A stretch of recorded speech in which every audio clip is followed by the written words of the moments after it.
There we go. It's part 4 on page 237, and we're at the lower extremity now of the appendicular skeleton. And we're going to compare the pelvic girdle of the male and the female. Okay, in this case, it's actually the female and the male, female and male.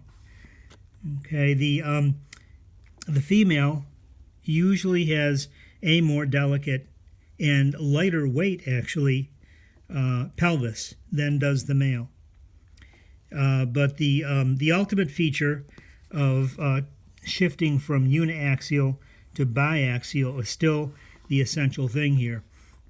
And I want to digress just a little bit in the telling of this story to compare us with, for instance, the often kept pets at home, like dogs and cats, or if you're staying on a farm, you'll have cowie, and cowie will give rise to calfie, as it were, and or if you have a herd of goats, there's that going on too. But the point is that those four-legged animals are not bearing much weight here.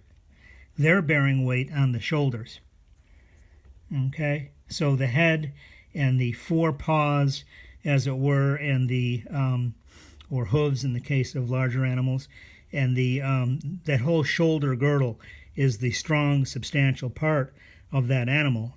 And this is actually quite petite on a cat or a dog, comparatively to the shoulders. Okay, and when they're giving birth, they're actually able to become much more flexibly apart, as it were. And so the opening here for childbearing is much easier and greater in four-legged animals than in two-legged animals. So we've given something up in order to be erect.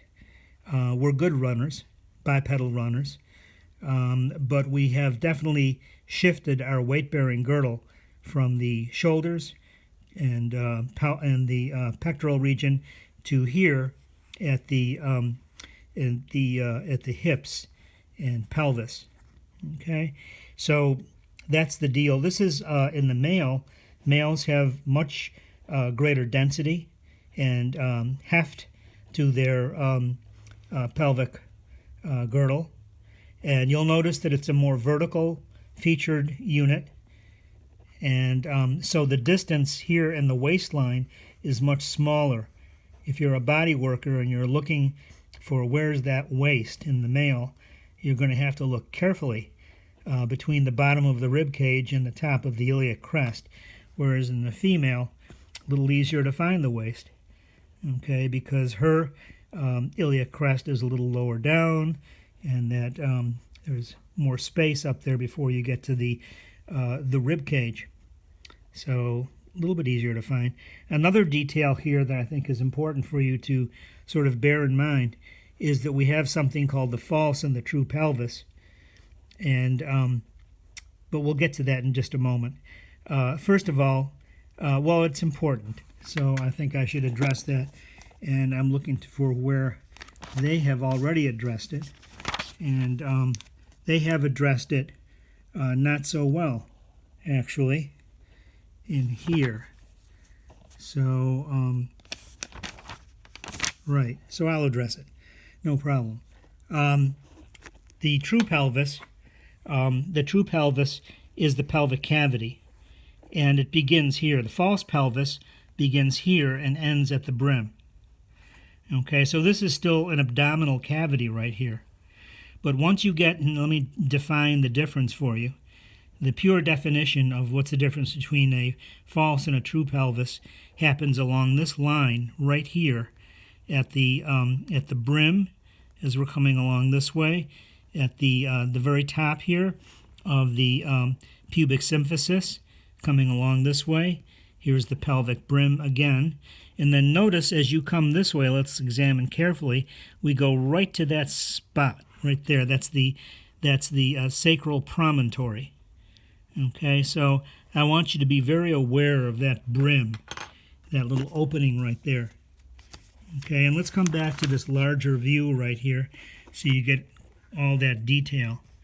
We have our pelvic brim right here, this way. the top of this pubic symphysis right there, pubic symphysis right there. Then we have this unit right here that's called the sacral promontory. Why am I sort of grinding this in? It's because I need you to see this clearly. When the baby's head drops into the pelvis, the baby's head is dropping through this opening. Everything that enters this opening is passing into the pelvis. So that's the true pelvis. How do we get exit from the true pelvis? There's there's four features. One over here is this ischial spine on the left, ischial spine on the right, the coccyx in the back, and in the front we have the pubic arch. Okay, so passage must happen through that opening right there, and then you're out of the pelvis. Into the pelvis, inlet is here from the promontory, the prim, around this way. The exit or outlet is the coccyx and the two spines, ischial spines, and the pubic arch. So now let's get over here and see what the female situation is. As we look from above, they describe the female opening here, the inlet, as being oval. Okay, so it has a rounder quality to it. Okay, so this is a smaller unit, of course. There's things that are farther apart. Meanwhile, over here, we have a larger unit, and everything is sort of squished together. We have something that actually looks like a heart-shaped. So the male sacral promontory is more forward, and it creates a heart-shaped opening. Okay, males actually have stronger pubic floors. Something else to consider in this situation. Notice the angle of the coccyx in the female is more away from the outlet, whereas the male has a more tucked situation here and is more supportive of the pelvic floor. Okay, then as we're looking from below at where the baby is going to be coming through, as it were, so we have this nice broad angle right here, greater than 90 degrees. Here's the ischial spines here. Here's the coccyx, a nice opening. Here is a much more enclosed space, less than 90 degrees there. All of these features are closer together. They form a stronger floor, but they allow less passage. Okay, so these are things that we need to consider when we get to this part of the situation. Okay, then we press on now to the femur. Oops. There we go. The femur here has two proximal features that are of interest. The first one is going to be the head of the femur that fits into the acetabulum.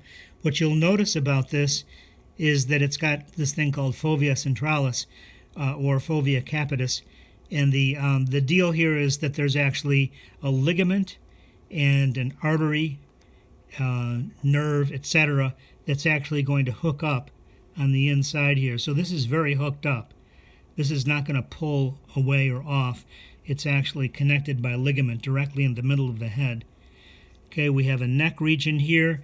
We have something here that's referred to, this is actually what you bump with out here, your greater trochanter. Okay, just the way you like it. This is the anterior view here. It's all smooth. The posterior view has a linea aspera. Okay, so coming down this way, and there's going to be attachment sites here for muscles, just the way you like it. Huge attachment site here for a muscle. Okay, this is the lesser tuberosity. Greater tuberosity acts like a lever, and we can laterally turn the hip using the lateral rotators. Over here, we can actually bend forward and lift the femur up, okay, using the iliopsoas. So there's going to be some important musculature that we need to look at there. We come down here. This is the back side. We have these big condyles, and then over here we have these condyles which actually have this smooth surface in between that's specially fitted for the kneecap, also known as the patella. So this is the patellar surface here on the anterior distal aspect, medial and lateral epicondyles on either side.